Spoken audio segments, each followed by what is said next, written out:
안녕하세요. 오늘의 데일리 뉴스레터에 오신 것을 환영합니다. 지금 들려드린 것은 미국의 CNN이 지난 6월 보도한 특집 기사의 제목입니다. CNN은 끊임없이 확장되는 중국의 함대를 따라잡는 방법으로 한국과 일본을 거론하면서 우리 해군의 첫 이지스함인 세종대왕함을 세계 최고 함정 중 하나로 꼽았습니다. 그러면서 CNN은 중국 해군이 이미 세계 최대 규모일 뿐만 아니라 미국에 대한 수적 우위가 점점 강화되고 있다고 보도했는데요. 또 미 해군 수뇌부는 최근 미국 조선소가 이를 단순히 따라갈 수 없다고 경고하기도 했습니다. 실제로 미국이 한 척의 함정을 건조하는 데 걸리는 시간에 중국은 세 척을 건조할 수 있다는 것으로 알려졌습니다. 그런데 이런 상황에서 미국 해군의 고민을 덜어줄 국가가 CNN에 따르면 미 국방부는 현재 중국 해군이 약 340척의 군함을 보유해 300척 미만인 미국을 앞서는 것으로 내다봤습니다. 또한 중국의 보유 함정 수는 2년 이내에 400척으로 증가하지만 미국은 2045년에야 350척에 도달할 것으로 예상했습니다.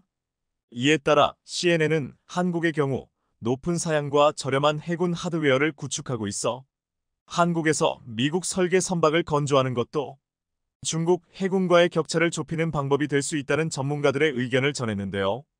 CNN 보도에 앞서 실제로 미군 관계자들이 방한해 우리 조선소들을 둘러보며 높은 관심을 표명하기도 했습니다. 지난 2월 미 해군 수상함 사업을 총괄하는 해군 함정 프로그램 총괄 책임자인 토머스 앤더슨 해군 소장 일행은 HD 현대중공업과 하나오션 등 조선소들을 방문해 생산 공정과 제품을 둘러봤는데요. 그리고 한국 조선소들을 둘러본 앤더슨 소장은 한국의 함정 건조 기술이 얼마나 뛰어난지를 증명했습니다. 이러한 점은 최근 전 세계적인 화제를 모으고 있는 캐나다 잠수함 사업에서도 드러나고 있습니다. 지난 5월 캐나다 연방조달청과 해군 관계자 등은 HD 현대중공업 및 하나오션, 해군 잠수함 사령부 등을 방문해 도산 안창호함급 잠수함과 건조시설 등을 둘러봤는데요. 이에 사실상 신형 잠수함 도입 사업 업체로 한국을 선택한 것 아니냐는 말까지 나오는 정도입니다. 이렇게 해양방산 무기마저 세계 최강인 미국에 인정받자 한국 방위 산업은 재차 주목받고 있습니다. 한국 조선산업 기술력과 미중 패권 경쟁에 따른 신속한 미국 해군력 건설 필요성 등을 감안하면 함정 분야가 K방산 수출의 새로운 주역이 될 수 있다는 목소리가 대두되기 때문입니다. 현재 미국 조선소들은 인력 부족과 노후한 시설 등으로 건조 비용이 우리보다 훨씬 비싸고 건조 시간도 긴 것으로 알려졌습니다. 또한 남중국해에서 중국과 해양 관할권 분쟁 중인 동남아 국가들의 함정 수요도 늘어날 것으로 보여 미국이 인정한 한국의 함정 건조 기술이 전 세계로 퍼져나갈 것은 시간 문제로 보입니다. 함정 수출은 특히 수상함과 잠수함 모두 10종 이상의 탐지 센서와 포, 미사일, 어뢰 등의 무기를 탑재한 복합 무기 체계인데요.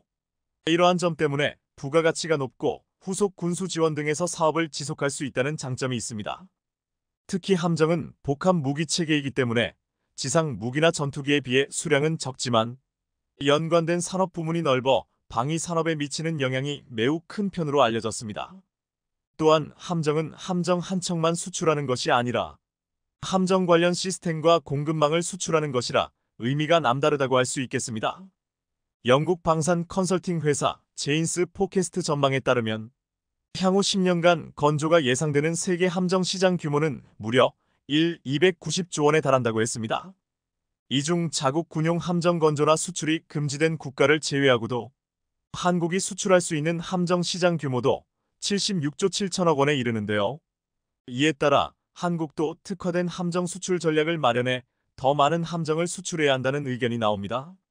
먼저 세계적으로 가장 수요가 많은 원의 경비함 표준함을 티수별로 다양한 형태로 개발해서 해군의 현대화 계획에 맞춘 맞춤형 수출을 필요가 있다는 것인데요.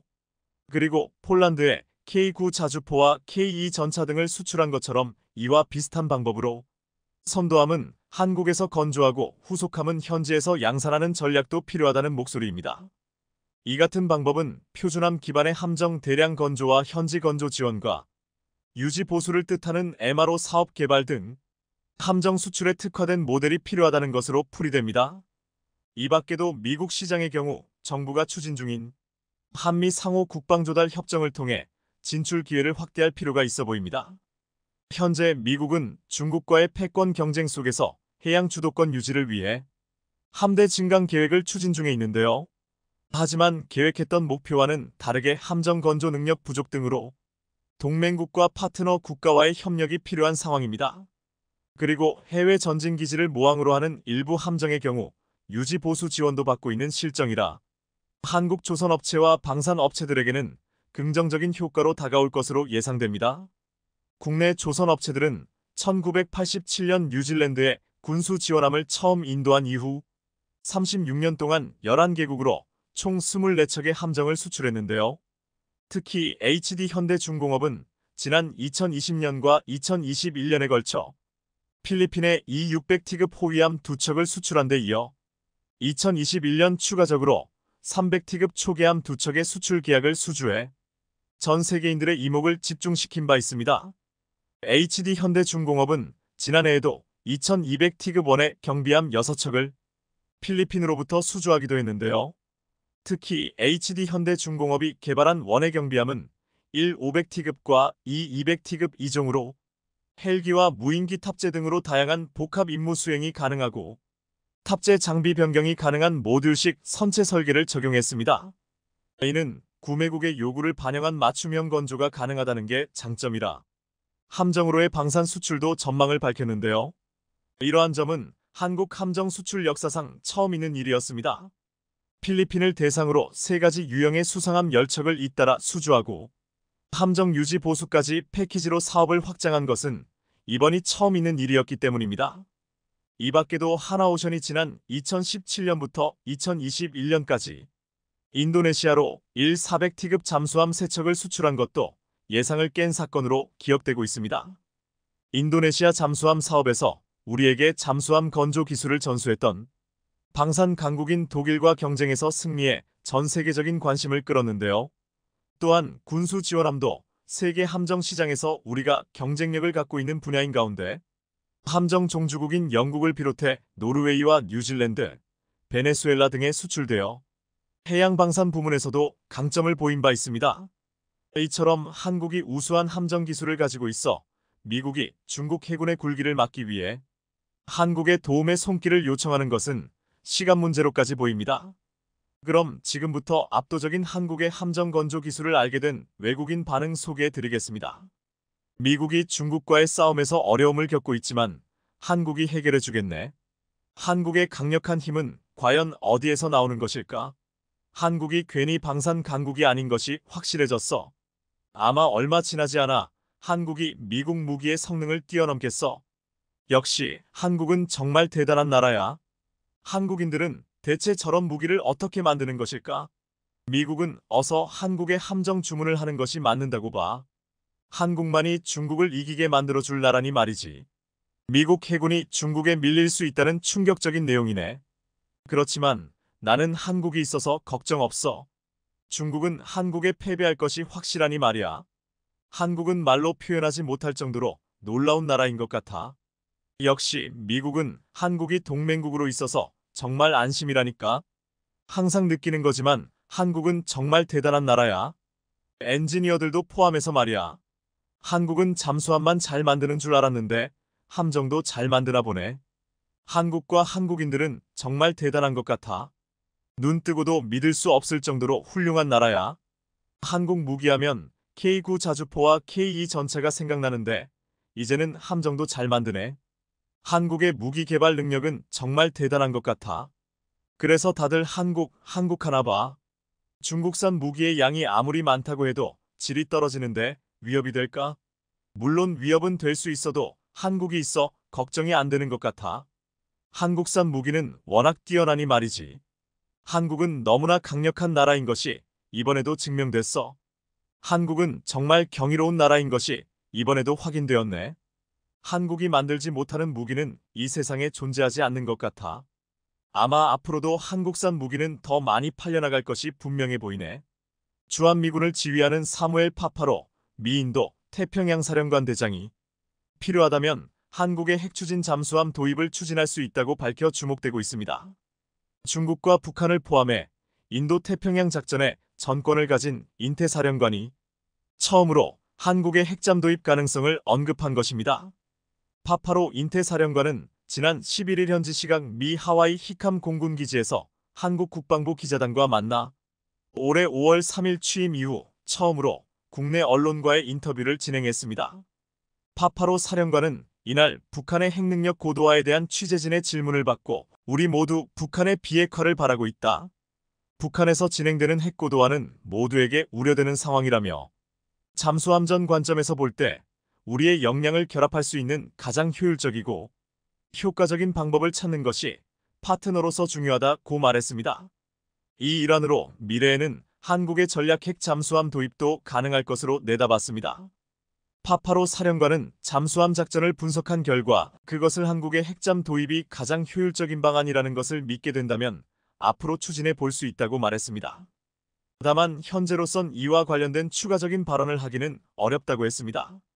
파파로 사령관은 이어 우리는 한국과 동등하고 전략적인 파트너로서 정부 차원의 핵협의 그룹 NCG를 출범했다며 NCG를 통해 북한 핵 이슈에 대한 전략적 방안을 찾기 위해 비밀리에 꾸준히 논의하고 있다고 설명했습니다.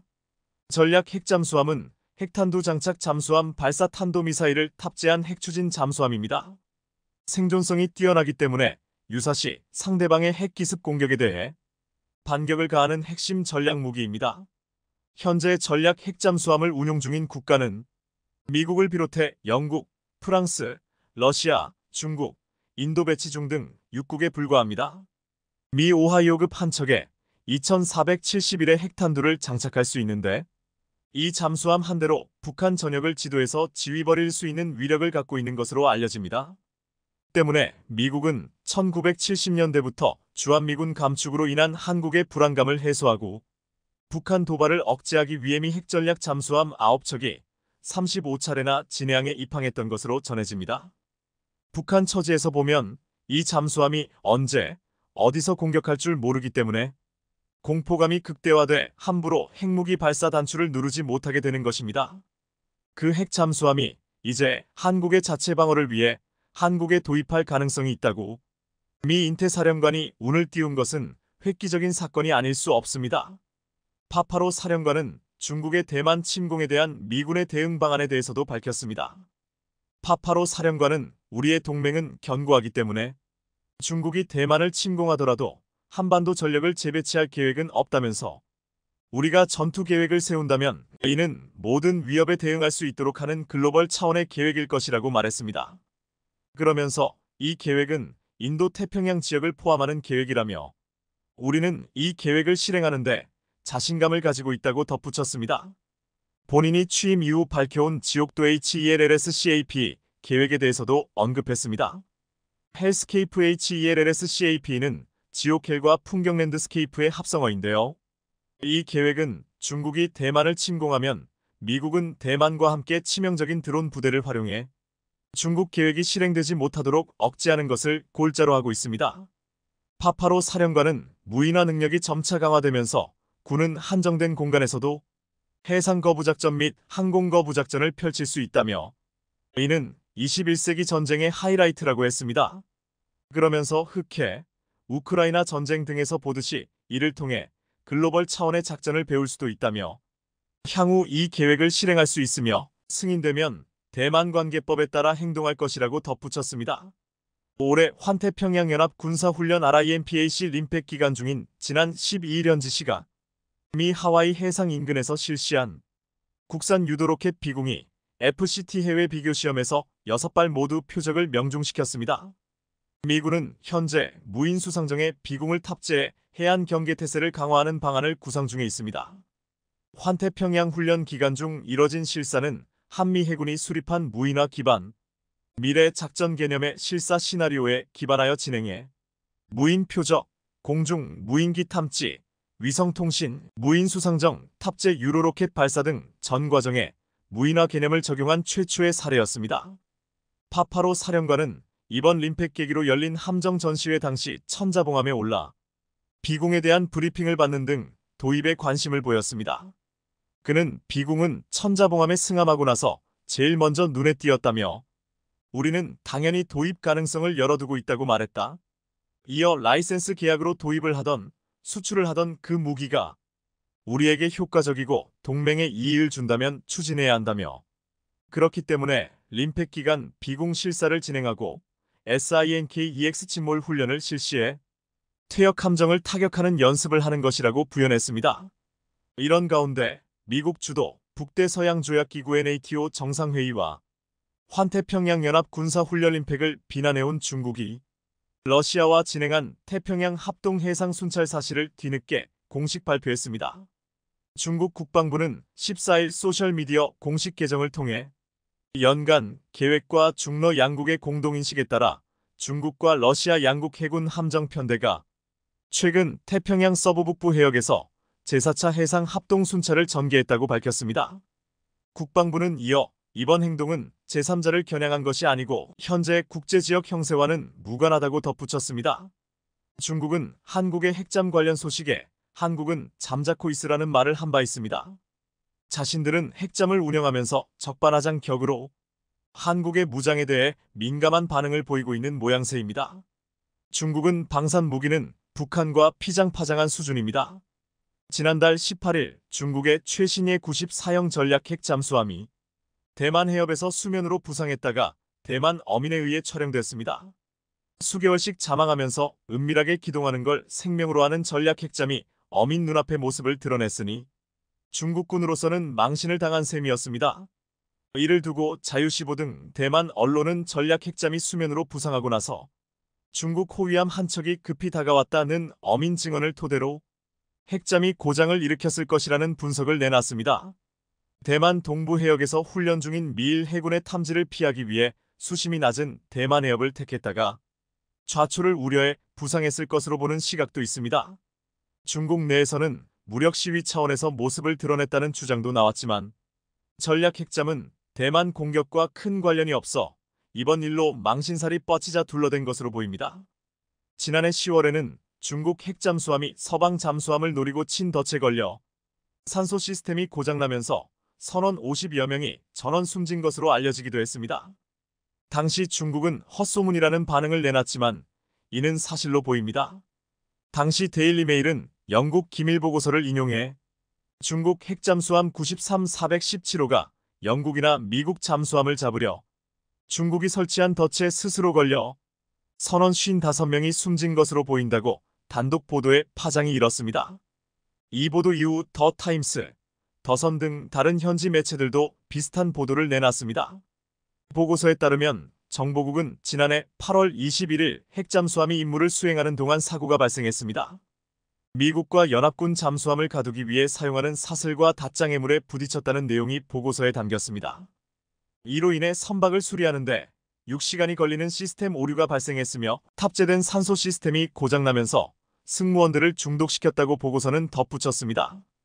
잠수함의 시스템 결함으로 인한 저산소증이 사망 원인이 된 것으로 보인다고 했습니다.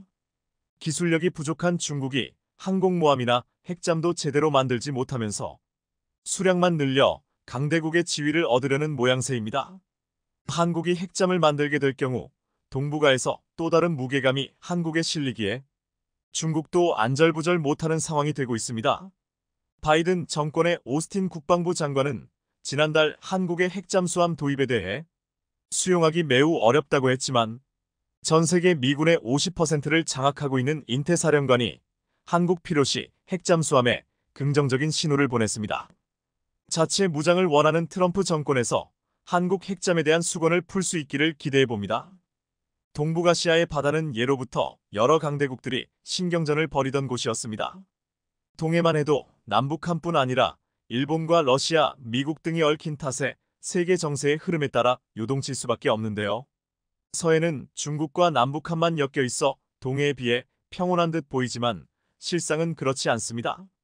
계절을 안 가리고 중국에서 건너온 불법 어선들이 우리 어장을 자기들 것인 양 어지럽히고 다녀 단속하기 바쁜데요. 거기다 단순 어민뿐 아니라 중국 해군도 93형 잠수함 등 핵잠수함을 서해에서 운용하고 있어 쥐도 새도 모르게 서해 여기저기를 휘젓고 다니고 있습니다. 이런 가운데 중국 어선이 배타적 경제 수역을 넘어 아예 우리 영해 안에까지 들어와 조업을 하는 사례도 적지 않은데요. 2021년 5월에는 우리 영해 16km 안에까지 들어와 불법 조업을 했던 사례도 있었습니다. 대한민국뿐 아니라 어느 나라 기준으로든 타국 선박은 영해 내에서는 조업이 금지되어 있는데요. 중국 네티즌들도 영해 안에까지 들어가 조업을 한 것은 너무하다고 생각한 건지 중국 어민들의 불법 어역 문제가 여전히 심각하네. 영해면 12L이고 22km 정도인데 16km면 그냥 한국에 쳐들어간 거지.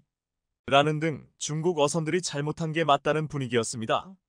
그래서 해경은 올해 5월부터는 배타적 경제 수역에서 위치와 속도를 외부에 알리는 선박 자동 식별 장치를 끄고 활동하는 선박까지도 단속하는 등 불법 조업에 대한 대응을 더욱 강화하고 있습니다.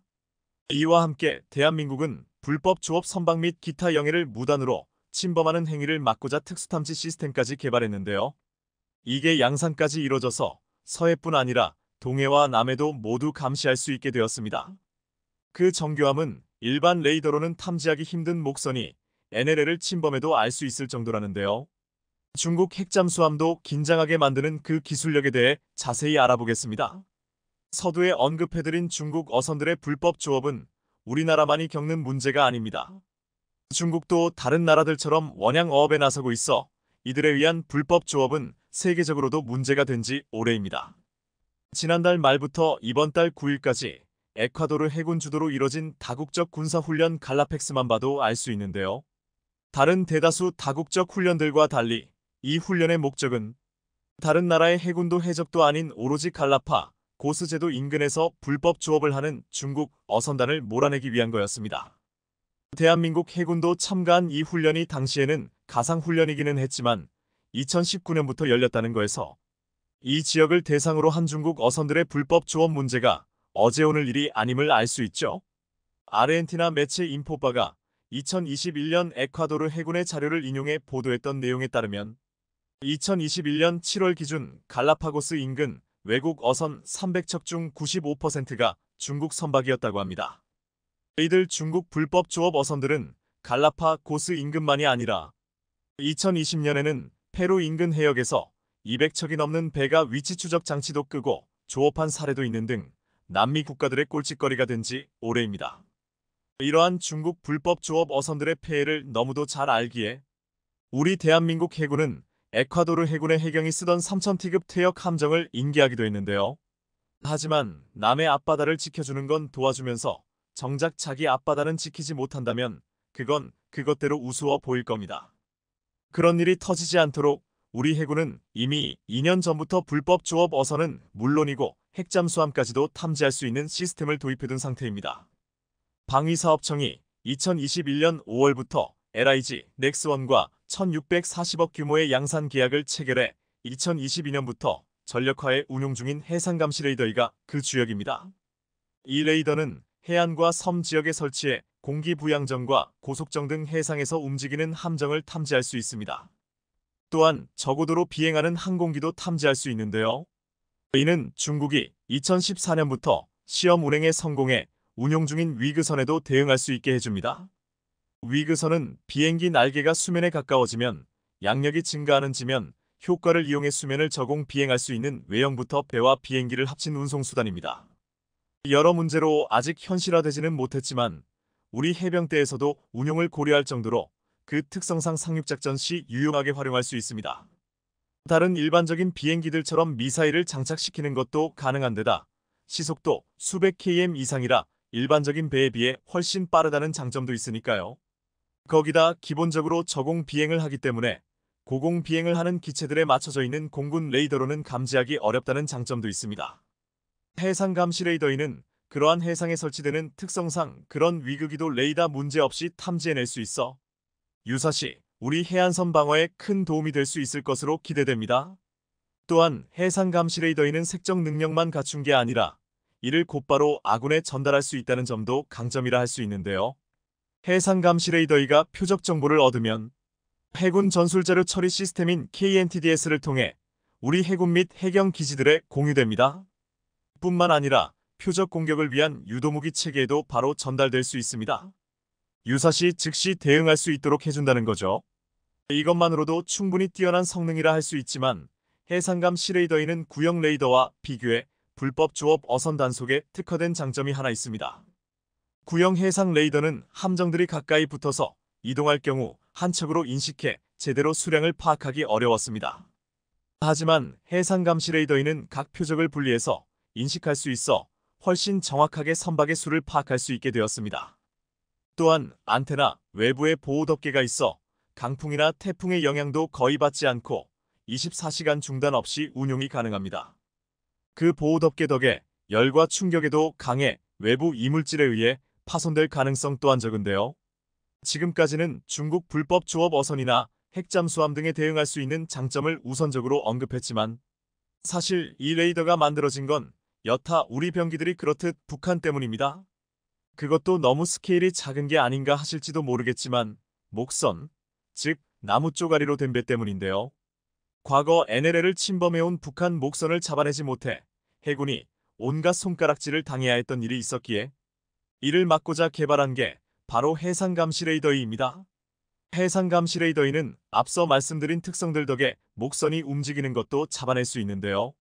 성능이 워낙 좋아 서2KM 밖에서 수영하는 사람도 탐지할 수 있다는 이야기도 있습니다. 그 정도 수준이니 핵잠수함이 돌아다닌다고 해도 찾아낼 수 있는 것 또한 어려운 일이 아니라 할 수 있죠.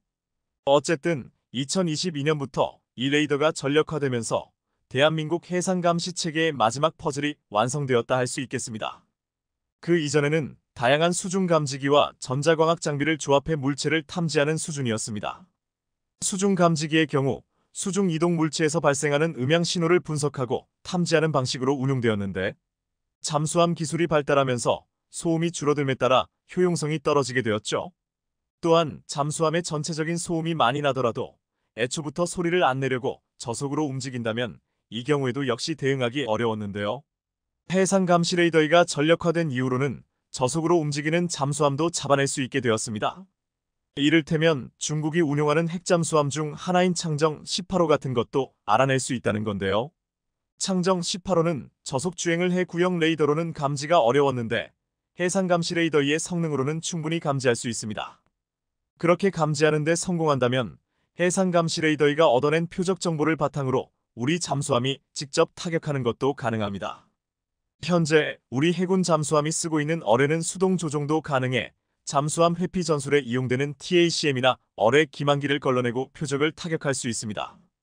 여타 이유로 직접 타격이 어렵더라도 KNTDS로 표적 정보를 호위함이나 구축함에 전송해 홍상어 어뢰를 발사하도록 하는 방법도 있죠.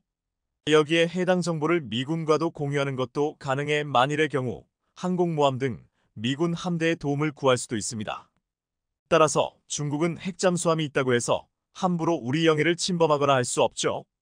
또 하나 중요한 건 해상감시 레이더에는 LIG 넥스1이 자체 기술을 통해 개발했고 국산 부품들이 대거 사용된 레이더라는 것인데요. 그 덕분에 장기적으로 여러 비용을 많이 아낄 수 있게 되었습니다. 과거 우리 군은 육해공을 막론하고 외국에서 수입한 무기를 많이 운용했기에 외국 방산업체의 유지보수를 위해 많은 돈을 줘야 했습니다. 하지만 현재는 우리 방산업체들의 기술력이 향상됨에 따라 여러 장비나 부품들을 국산으로 교체하고 있습니다. 특히 이렇게 국산 부품으로 만들어진 무기나 장비들은 라이센스 문제 등에서 자유로운 데다 그 사이 우리 방산업에 대한 대외 이미지 또한 좋아졌기에 해외 시장 수출 등에 있어서도 매우 유리합니다. 이런 분위기 속에서 세종대왕급 이지스 구축함과 충무공 이순신 구축함의 소나도 국산으로 교체하는 등 우리 해군의 장비 국산화 비율은 갈수록 더욱 높아지고 있습니다. 특히 소나는 바닷속 물체를 탐지하는 데 쓰는 장비라 그 특성상 유지보수에 특수한 기술이 필요해서 예전에는 해외 업체에 특히나 많은 비용을 지불해야 했는데 국산화가 이뤄지면서 그 비용을 아낄 수 있게 되었습니다.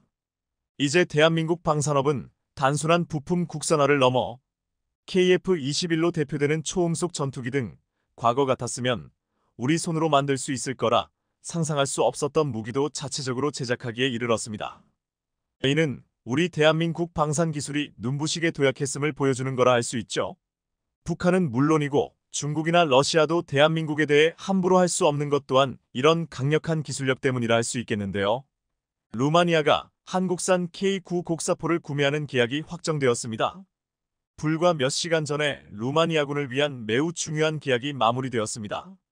우리는 한국산 155포를 갖게 될 것입니다. 한화는 수십 대의 추적 곡사포 구매에 대해 40억 레우 이상의 계약을 체결했습니다. 첫 번째 장비는 2년 반 안에 군대에 인도될 예정입니다. 로이터 통신이 인용한 군사 분석가들은 한국 방산업체가 신속한 납품과 지속적인 유지관리 시스템 제공이 가능하다고 주장합니다. 여전히 한국은 북한과의 갈등을 겪고 있습니다. 우리는 54대의 K9 자주 곡사포와 84대의 지원 차량에 대해 이야기하고 있습니다. 루마니아 공영방송이 한국과 K9 자주포 계약이 확정되자 긴급 보도했습니다. 루마니아의 이번 선택이 국가 차원에서 큰 이슈가 되고 있는 이유는 최근 러시아의 위협이 점점 커지는 가운데 무기 도입이 시급하다고 판단하고 있기 때문입니다. 지난해 9월에는 루마니아 영토에 러시아 미사일이 지나갔다는 말도 나온 바 있습니다. 또한 이번 루마니아의 K9 자주포 계약이 유럽에서 주목받는 이유는 독일과 티르키예 등 최종 후보에 오른 유럽산 자주포가 아닌 한국산 K9 자주포를 선택했기 때문입니다. 루마니아는 K9 자주포뿐만 아니라 최근 K2 전차 실사격 테스트를 성공적으로 끝내면서 현대로템은 최대 500대 수출이 가능하다고 판단하고 있습니다. 또한 루마니아는 레드백 장갑차와 K239천무까지 도입을 검토하고 있다고 했습니다. 루마니아는 우크라이나 전쟁 이후 안보를 강화하고자 국방 예산을 대폭 늘렸는데 올해 예산을 지난해 대비 45% 늘린 약 27조 800억 원으로 편성하고 군 현대화에 나섰습니다. 지금 무기를 현금으로 살 충분한 돈이 있다는 것입니다. 루마니아의 한국산 무기에 대한 놀라운 관심은 폴란드의 행보를 보았기 때문인데 폴란드는 극강의 가성비를 가지는 한국산 무기를 도입하자마자 유럽에서는 볼 수 없는 납기내 혹은 납기보다 더 빠르게 인도받는 것을 똑똑히 목격했습니다. 올해 나토의 연합훈련 드래곤 24에서 K2 전차, K9 자주포를 가지고 온 폴란드군은 부러움의 대상이었습니다. 지난 4월 클라우스 요하니스 루마니아 대통령이 방한하자 루마니아에서는 우리도 이제 한국산 무기를 도입할 수 있다며 이를 대대적으로 보도했습니다. 당시 유로뉴스 루마니아가 내세운 제목은 루마니아는 한국으로부터 군사무기를 획득할 것이다. 요하니스 새로운 장의 시작입니다였습니다. 클라우스 요하니스 대통령이 한국 방문을 거의 마무리하고 있습니다. 루마니아의 서울 주둔을 위해 안보를 모색하고 있습니다. 경제 협력과 투자는 물론 문화, 교육, 인간 접촉 분야의 협력은 미래 협력의 세 가지 핵심 기둥입니다. 우리는 유럽연합과 대한민국 간의 안보 파트너십 협상을 마무리하는 관점에서 양자 간 긴밀한 조율을 통해 뿐만 아니라 협력 내에서도 국방 분야의 협력을 진전시키려고 합니다.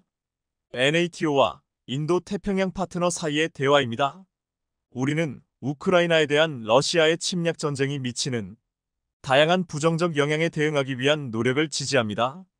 러시아와 북한 간의 협력 또는 북한의 지속적인 핵무기 개발, 궁극적으로 우리가 원하는 것은 더 안전하고 안정적인 세상입니다.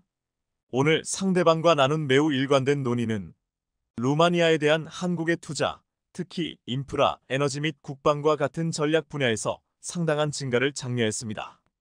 우리는 또한 식량과 물안보에 중점을 두는 농업 분야의 협력이나 콘스탄차 항구와 부산 항구 간 항만, 인프라 분야의 양자관계 강화를 고려하고 있습니다. 우선적으로 우리는 화석 연료에서 녹색 에너지원으로의 전환을 촉진하고 기후변화에 대처하고 에너지 안보를 강화하기 위해 원자력 에너지 협력을 지원했습니다. 이를 위해 저는 상대방과의 논의에서 카본프리라는 한국의 이니셔티브에 대한 루마니아의 개방성을 언급했습니다. 한국이 세계 네 번째 무기 수출국으로 자리매김하려고 노력함에 따라 서울의 발표는 계속됩니다. 우리나라와 서울은 방산 분야 협력을 증진하기 위해 노력하고 있습니다.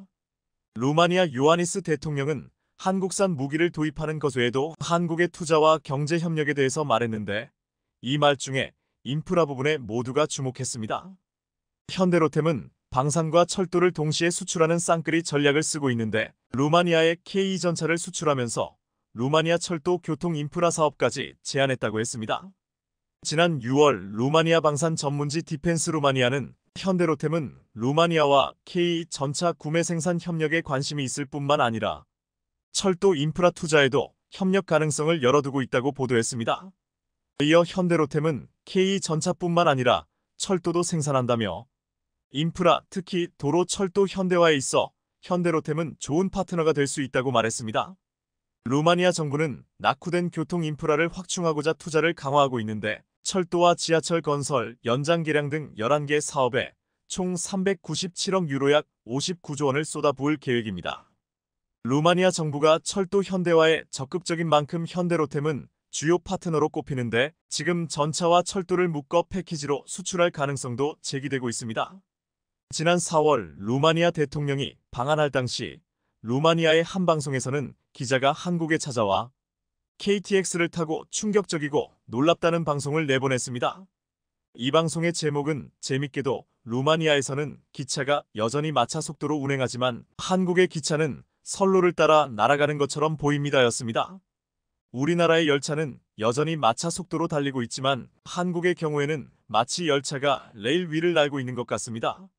공식 데이터에 따르면 2023년 CFR 네트워크의 상용 운행 속도는 시속 44.681km였습니다.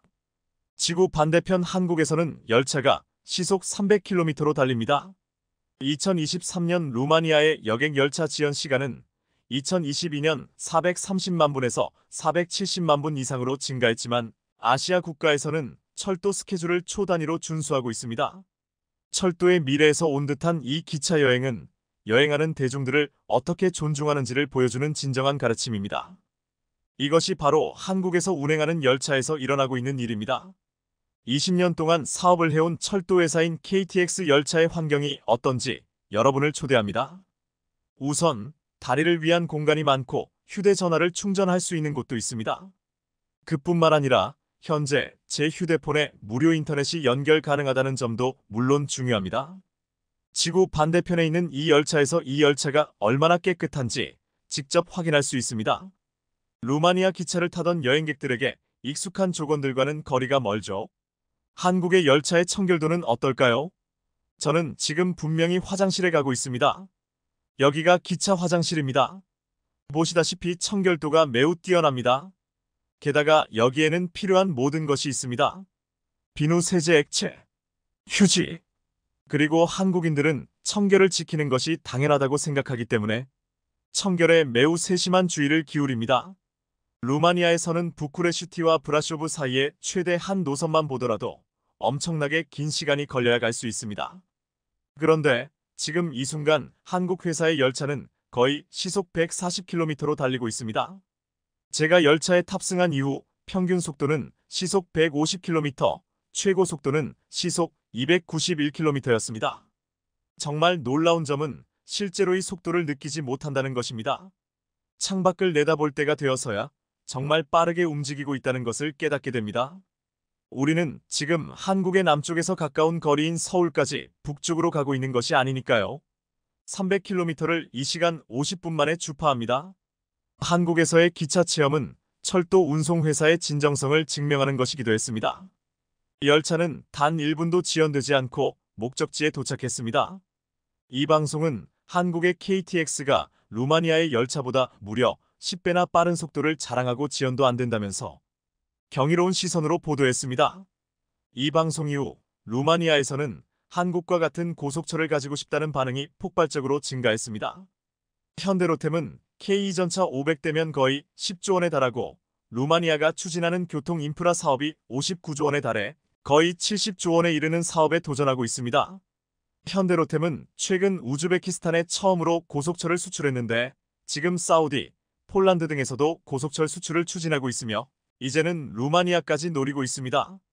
한국은 K전차, K구자 주포 등 기갑 무기들을 수출하면서 이제는 고속철까지 놓아주고 있습니다. 한국은 방산 수출에 이어 경제 개발과 인프라 구축까지 해주며 동유럽과 아프리카 동남아 나라들까지 관심을 보이고 있습니다. 그런데 최근 중국과 남중국해에서 충돌하며 한국산 무기를 도입하고 있는 필리핀에서 감사하다는 말이 나오고 있습니다.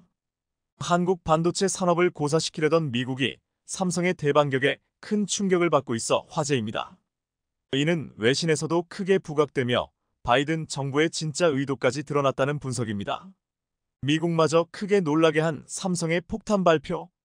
최근 니케이 아시아는 미국이 한국 기업에게 준 1년간의 수출 통제 면제 조치가 미래를 보장하는 것이 아닌 중국 사업에 대한 경고라는 해석을 했습니다. 특히 외신들은 인텔이 낸드 사업을 SK하이닉스에 넘긴 후 나온 조치라는 접을 들어 미국을 비판하고 있습니다. 2015년 인텔은 6조 원을 들어 중국 다롄 공장을 낸드 전용으로 전환했었고 그 후 2020년 매각을 추진한 바 있습니다. 이를 인수했던 곳은 SK하이닉스로 무려 90억 달러에 매입하는 계약을 했습니다. 이는 삼성전자의 하만 인수 매입가였던 80억 달러보다도 많은 금액입니다. 하이닉스는 인텔 점유율 11%를 흡수해 총 23% 점유율로 일본 키옥시아를 뛰어넘어 단숨에 2위로 도약하려는 목적이었습니다. 중국 정부 또한 작년 말 SK하이닉스의 인텔랜드 사업부 인수를 최종 승인했던 상황입니다. 그런데 올해 인수가 구체적으로 추진되는 과정에서 미국 정부가 갑자기 수출 통제를 발표했던 것입니다. 한국 기업에게는 수출 통제를 1년 유예한다고 통보했지만 이는 인텔랜드 사업이 SK하이닉스에게 완전히 인수될 수 있는 시간을 버는 행동이라는 분석입니다. 아직 20억 달러 잔액과 인력 및 기술에 대한 인수인계가 진행 중이기 때문입니다. 1년 면제 대상에는 인텔이 하이닉스에 넘겼던 중국 다롄 공장도 포함되어 있습니다. 인텔은 13일 자사 공식 트위터에 해당 내용을 직접 밝혔고 잘 떠넘겼다는 식의 안도감을 표출하기도 했습니다. 인텔 CEO 또한 미국의 대중 반도체 수출 통제가 지정학적으로 불가피한 내용이라며 한국 기업이 포함된 수출 통제를 더욱 부추기는 발언을 해 공분을 사고 있습니다. 삼성전자의 중국 시안 공장은 전체 낸드 플래시 생산량의 40%를 담당하고 있으며 SK하이닉스 우시 공장은 전체 디램 생산량의 절반을 차지하고 있습니다. 여기에 인텔랜드 사업까지 인수한 상황에서 미국이 결정타를 먹인 것입니다. 1년 유예 또한 미국 업체들에게 영향이 올까 선택했다는 설명입니다. 이런 행동은 미국의 또 다른 반도체 기업 마이크론과도 관련이 있습니다. 바이든 정부는 세계 3위 메모리 제조업체 마이크론을 키우려는 속셈을 가지고 있습니다. 삼성전자나 SK하이닉스와 달리 중국 생산 비중이 높지 않다는 점을 노린 것이죠. 중국 시안에 테스트 시설을 갖추고 있지만 제조 공장은 없습니다. 이런 상황에 10월 4일 마이크론이 미국 본토에 대규모 반도체 공장을 짓겠다는 선언을 했고 중국에 대한 수출 통제는 그로부터 3일도 걸리지 않아 발표된 내용입니다.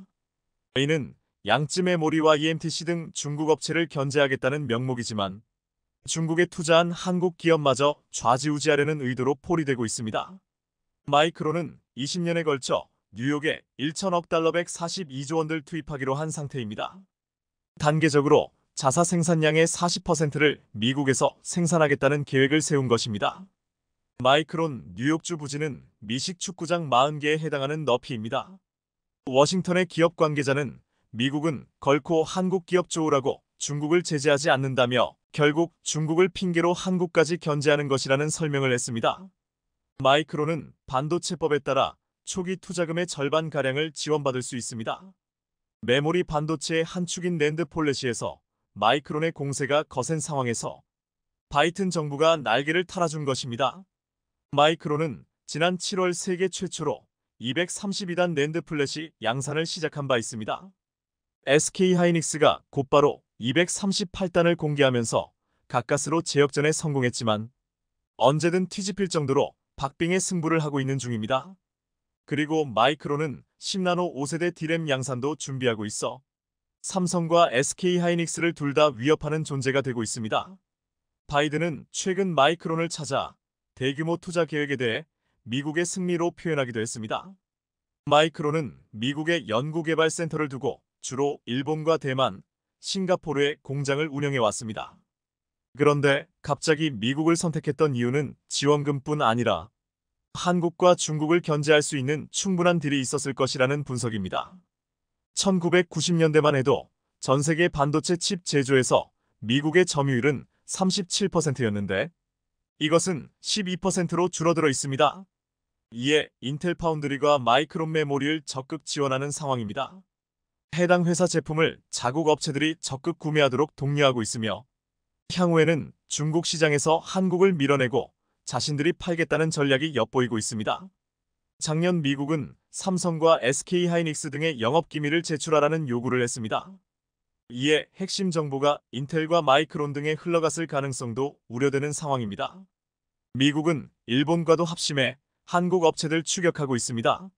일본 반도체 업체 키옥시아의 도시바 메모리는 미국 웨스턴 디지털과 공통으로 총 10조 원 규모의 새 반도체 공장을 일본 북부에 건설하고 있는 상태입니다. 낸드 생산량을 2배로 늘리고 162단까지 성능을 올리려는 중입니다. 1차로 2,700억 엔을 투자해 3차원 플래시 메모리를 양산할 계획인데 이 중 3분의 1인 980억 엔 정도는 일본 정부가 지원하고 있습니다. 기존에 만들었던 반도체 기금 6천여 엔에서 지원금을 충당하고 있는 것입니다. 일본 언론들은 키옥시아가 일본 정부의 지원을 바탕으로 메모리 반도체 1위 기업인 삼성전자에 대항할 준비를 하고 있다는 보도를 했습니다. 키옥시아 또한 중국 내 공장이 없어 미국 수출 통제 피해는 고스란히 한국만 입는 상황입니다. 그리고 마이크론도 일본 히로시마에 공장을 건설하고 있습니다. 일본 정부로부터 최대 4,600억 원 정도를 지원받아 디램을 양산하겠다는 계획입니다. 즉 대다수가 1년에서 2년 사이에 공장이 지어지기에 한국에 대한 수출 통제도 이 시기에 맞춰 진행하고 있는 것입니다. 이런 협공에도 삼성전자는 마이크론과 키옥시아의 정면 승부를 걸며 맞서고 있습니다. 이를 두고 전문가들은 치킨 게임에 돌입했다는 분석을 내놓은 상태입니다. 삼성은 최근 열린 컨퍼런스 콜에서 인위적 감산을 고려하지 않는다고 밝혔으며 투자 계획도 그대로 유지하고 있는 것으로 나타났습니다. 이는 마이크론과 일본 키옥시아가 잇따라 감산 계획을 밝힌 것과도 대비되는 내용입니다. 미국 마이크론은 어려운 경제 환경으로 최근 디램과 낸드 플래시 감산을 공식화했습니다. 하반기 생산량을 줄이고 내년 설비 투자 규모를 올해 대비 30% 삭감하기로 한 것입니다. 3분기부터 232단 비중을 단계적으로 늘릴 계획이었으나 이번 감산으로 176단 낸드 생산이 주를 이룰 것이란 분석입니다. 일본 키옥시아 또한 플래시 메모리 생산을 30% 줄인다는 발표를 했습니다. 내년부터 내놓기로 한 162단 생산 계획도 차질을 빚고 있다는 설명입니다. 결국 공장 건설은 실패로 끝날 가능성이 높아지고 있습니다. 산케이신문이 보조금 지급 등으로 공급 과잉 문제가 터져 결국 자국 기업에 어려움이 생겼다는 토로를 했을 정도입니다. 메모리 반도체의 경우 라인을 멈추면 제품이 나오기까지 6개월이 걸리기에 한번 감산을 진행하면 기회가 왔을 때 놓칠 가능성이 굉장히 높습니다. 결국 과거 치킨 게임처럼 삼성의 승리가 다가오고 있다는 분석입니다. 삼성전자는 2007년부터 2012년까지의 반도체 하락기 때 공격적으로 대응한 바 있습니다. 2007년 당시 약 7달러에 육박했던 디램 가격은 0.5달러까지 떨어졌고 2009년 독일의 디램 반도체 업체 키몬다가 파산했죠. 그 후 잠시 평화가 오는 듯한 모습을 보이자 2010년 일본과 대만 기업들이 다시 설비 투자와 중산에 나서 2차전에 돌입하기도 했습니다. 결국 2012년 일본의 유일한 디램 업체 엘피다가 무너져 내렸죠. 일본 정부가 긴급하게 자금을 수혈해 회생시켰지만 2차 전쟁으로 무너진 것입니다. 현재 엘피다는 디램 3위 업체 미국 마이크론에 인수돼 있습니다.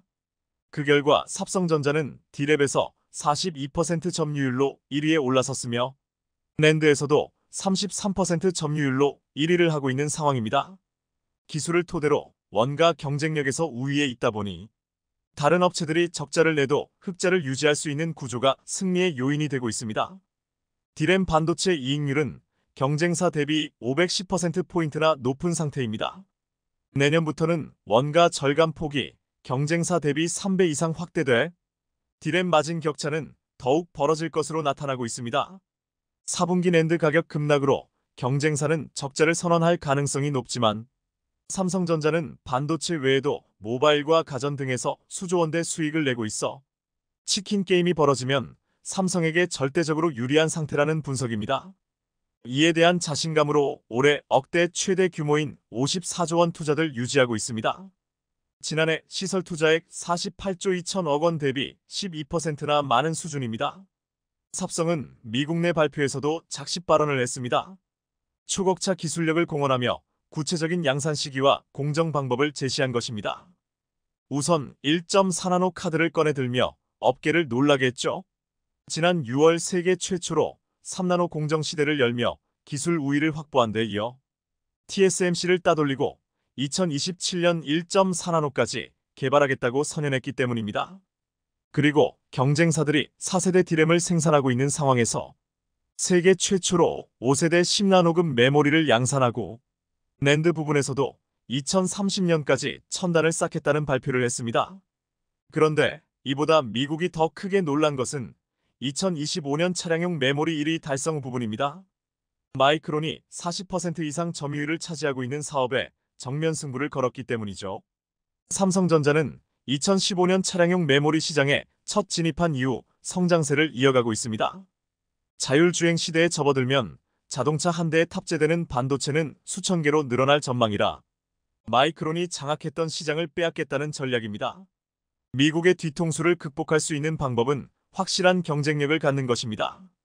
한국은 더욱 기술력을 높여 반도체 시장에서 지속 우위를 유지하길 바랍니다. 시청해주셔서 감사합니다.